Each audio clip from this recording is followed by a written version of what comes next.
that everyone's getting really exciting. I feel my own heart rate going up and up. I know it must be really, really exciting to go see this. And I mean, just the sheer amount of power on StarShip, you're going to feel it down there when this thing lifts off from the pad. We've actually got a great shot here of the natural surroundings around the pad. Oddly enough, most of the pads end up being around sort of wild locations like this. But coming up on T-minus 8 minutes, I think it's another good time for check-in with John. Thank you, Shiva. T-minus just over 8 minutes to the first test flight of StarShip. Currently, we are pressurizing second stage. We are also closing out liquid oxygen and fuel header loads on the second stage. We're also getting ready for propellant load tank pressurization on the first stage.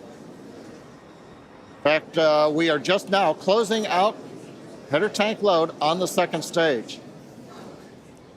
Now with the header tanks loaded and closed out, that means we're down to just the first stage to finish loading. That'll finish about T-minus 3 minutes. And at that point, when both stages are loaded, we will have the 10 million pounds of liquid propellant on board. Now in the next few minutes, the guidance system will begin its final alignment for flight during a quiet period when the rocket's not doing anything.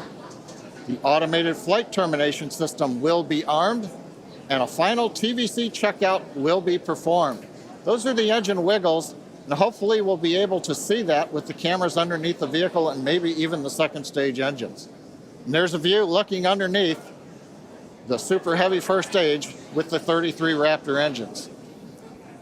Now a reminder as we continue counting down, if we do need to hold, the point where we hold the clock would be at T-minus 40 seconds.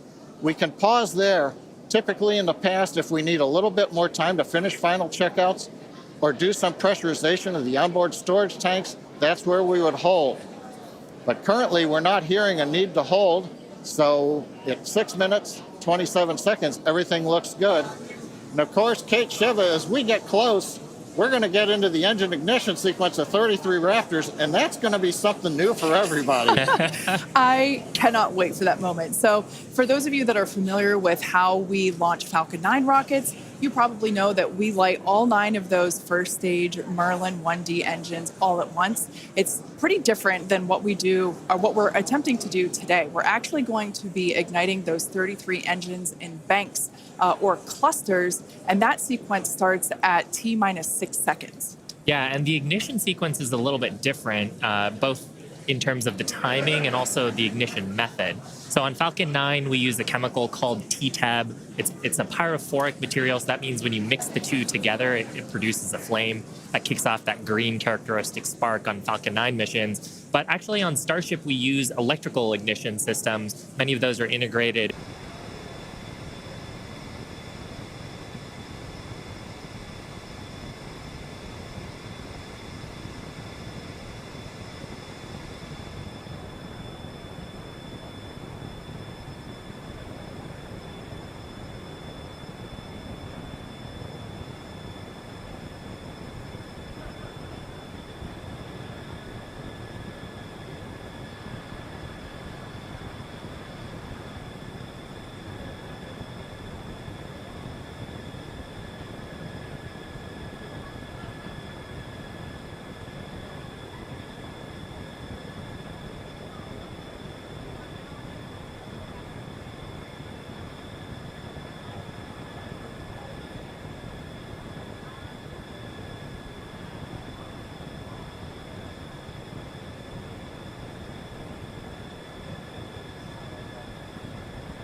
John Innsbrucker again here at the Hawthorne webcast desk.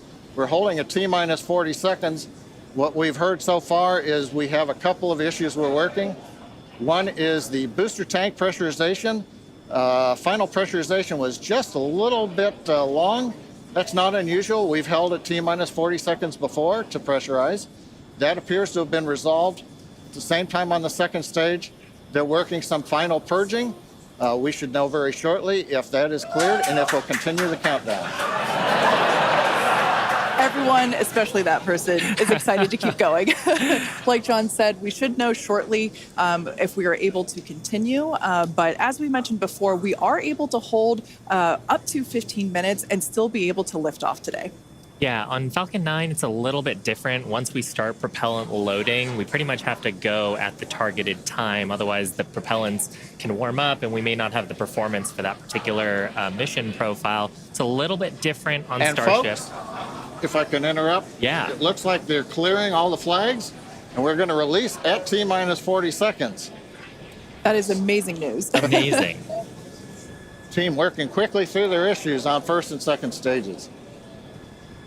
And I'm sure all of the rehearsals and simulations that they've been doing have prepared them to evaluate this data quickly to try to get us in for today's launch attempt. For those of you just joining, we have a brief hold at the T-minus 40 second mark. The team is resolving one issue with the bleed purge on the stage 2 Raptors. Like John just said, the teams are quickly working that, and it looks like the flags are being cleared as we speak. So we should be able to resume the launch countdown any moment now. And it's worth noting on StarShip that once we resume the countdown, it restarts from the 40-second period, and then we keep going unless another condition pops up. So stick around because StarShip could be going here real soon. Don't walk away, that's for sure. Amazing views here coming to us from Starbase, Texas. Cheering to close the start again.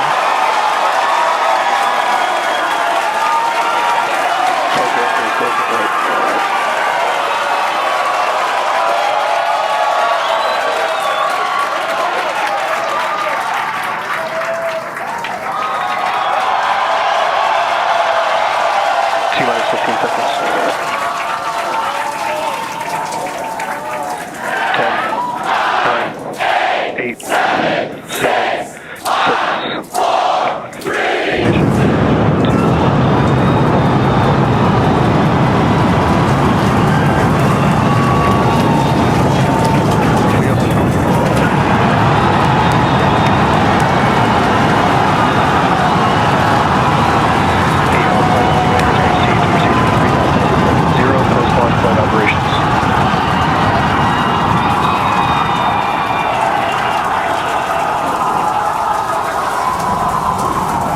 Raptor chamber pressure is nominal.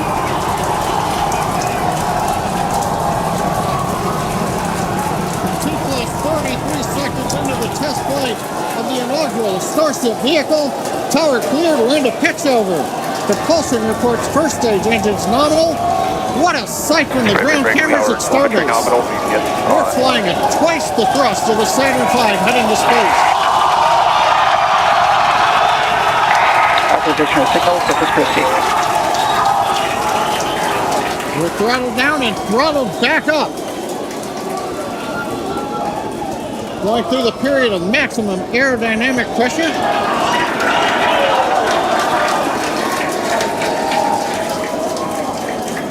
As the velocity increases, the density of the atmosphere is decreasing. Max Q. Lessening stress on the vehicle. The call out, max Q now.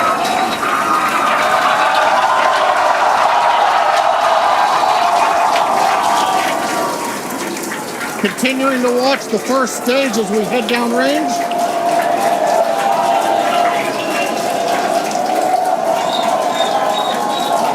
A 100 seconds into flight.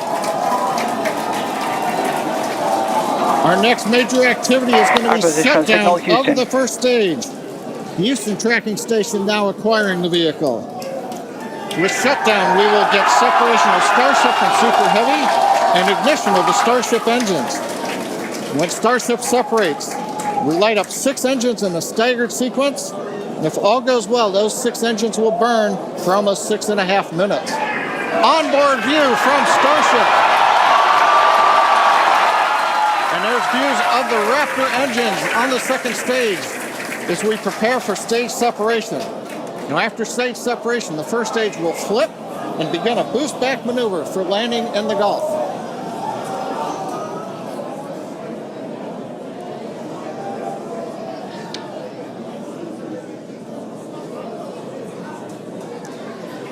Continuing to fly, 2 minutes 40 seconds. Let's get ready for main engine cutoff. Booster engine cutoff. Beginning to flip for stage separation.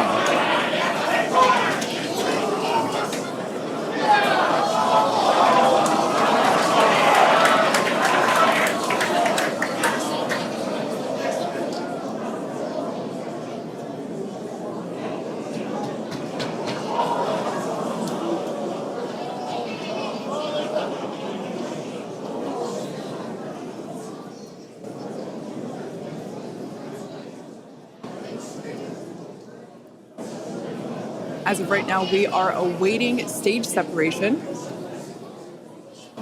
where StarShip should separate from the Super Heavy booster.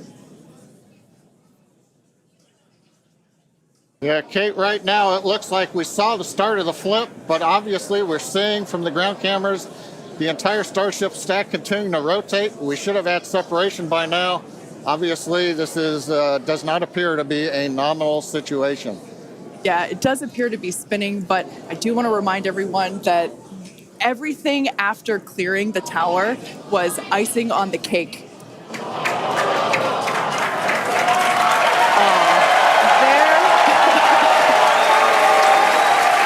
There, as you saw, as we promised, an exciting end to the StarShip inaugural integrated test flight.